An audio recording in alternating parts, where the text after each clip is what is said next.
Guys, dumating ang order natin sa Lazada. I-unboxing natin kasi may nakalagay na no record video, no warranty. Andito na yung dumating guys. Ito. So ito yun guys. Ang dumating galing sa Ipason Company. Andito yan oh. Ayan, oh. Ipason. So yun guys. Nakalagay dito no pink or green receipt.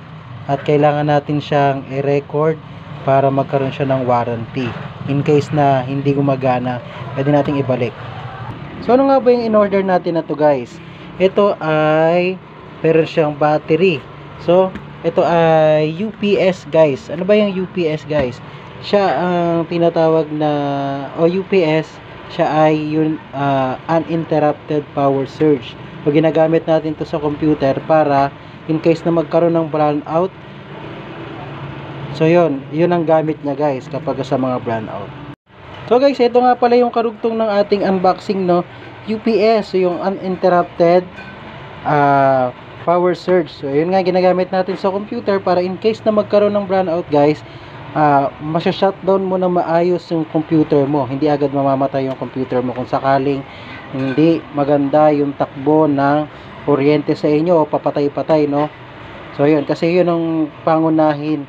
Yun talaga yung sumisira sa mga computer, sa desktop, so sa laptop kapag ka hindi na siya shutdown na maayos, ano? Yun. So alam ng mga mga nagbi-build ng mga computer, kailangan talaga na siya shutdown at napapatay na maayos ang ating mga computer para avoid sa pagkasira. So yun guys. Abangan nyo yung itong laman nito, no? Abangan itong laman nito sa susunod pa nating reels, ano? So ipopost ko na ulit yan. Sige, i-unboxing na natin siya. So ito na guys, yung UPS. Ito, talaga, bubuksan na talaga natin ito, no? Wala na pa itong pin-to-pick pa, no? Sige. Sabi, kailangan daw nakataas. Kasi para yung battery is hindi, siguro dahil yung laman niya kasi na battery, para hindi matapon yung tubig. Alam mo naman yung mga battery ngayon may tubig, diba? Para hindi matapon yung tubig ng battery sa loob. Kaya kailangan nakataas siya guys, no? May arrow siya sa pataas. Battery inside, do not drop.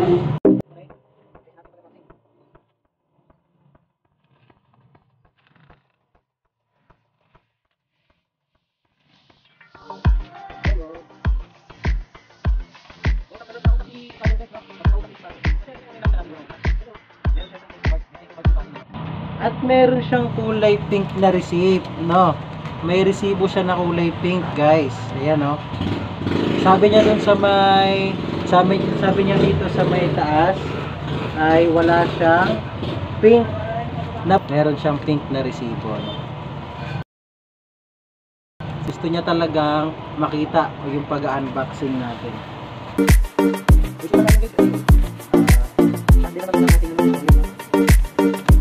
Kaya importante guys, kapag kayo ay may computer or nasa digital printing kayo, importante meron kayong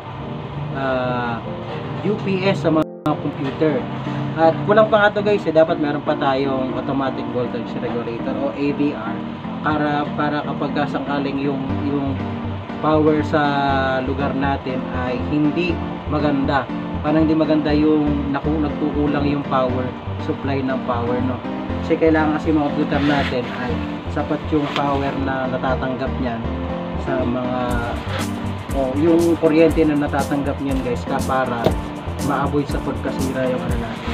Kasi yung UPS guys, ina-avoid niya lang to sa biglang pagkamatay yung ating mga computer. Kapag bigla nga nag-brownout out, ma-avoid lang, ma-shutdown lang natin siya ng maayos para hindi, or masay-save natin kung ano yung mga ginagawa natin sa computer natin or laptop natin para may shutdown din natin siya na maayos, no? Yun yung purpose na UPS, no? Yung mga AVR naman, sila yung mga nag-maintain ng tamang supply dun sa mga computer natin para hindi nagkukulang ng supply, kasi minsan dun din talaga nasisira, lalo na yung mga yung ano natin, ang tawag doon, meron kasing power supply yan may VP o PSU na tinatawag.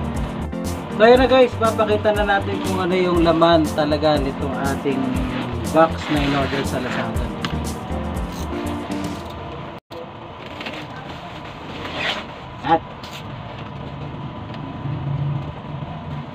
ano talaga ng pagkakaano. Packaging nito. Sobrang safe.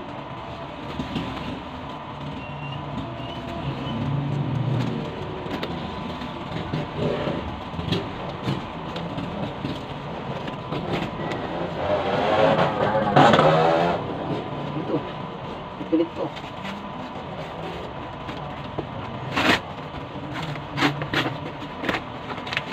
Guys, nangyalan lang natin yung karton guys. Ito yan guys. So ang in-order nga pala natin guys ay kaipason to guys sa 400 to 1000 voltage ampere. No? Single phase lang siya guys, no? Yan. UPS. Ayan ang ating pangmalakasang UPS. Ito ko sa inyo guys. UPS natin. So, yun o. Meron siya dito guys. So, nakikita nyo ba? Yun o. Sige, harap natin na konti. Ayan. Meron siya dyan 4 na saksakan. Ayan.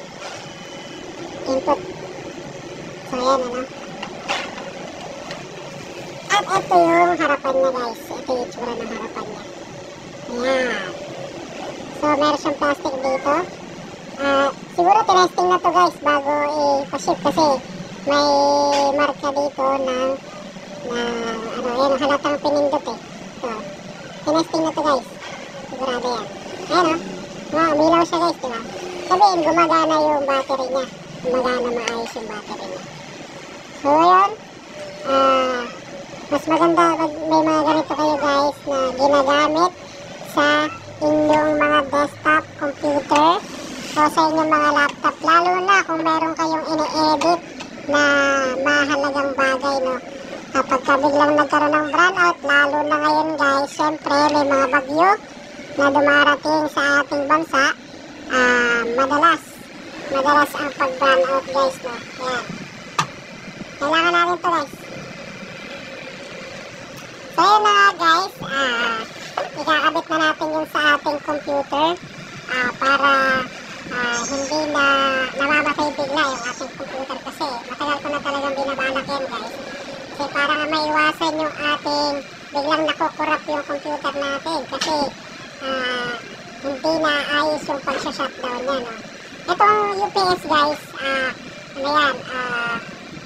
tumutunog yan guys kapag biglang naputol yung kuryente na pumapasok sa kanya, no? Kasi yung battery na nasa loob niyan, kaya niyang paandarin na mga ilang oras o siguro mga kalahating oras yung ating desktop, no? Yung ating desktop na nakasaksak sa kanya. Lahat ng nakasaksak sa kanya, kaya niyang paandarin niya na halos kalahating oras. Mga 20 minutes siguro ngayon o 30 minutes. Siguro yung mga ganun lang, pagkakaalam ko. Kaya niyang paandarin yan para tayo ay makapag-save ng mga files kung tayo nag-edit.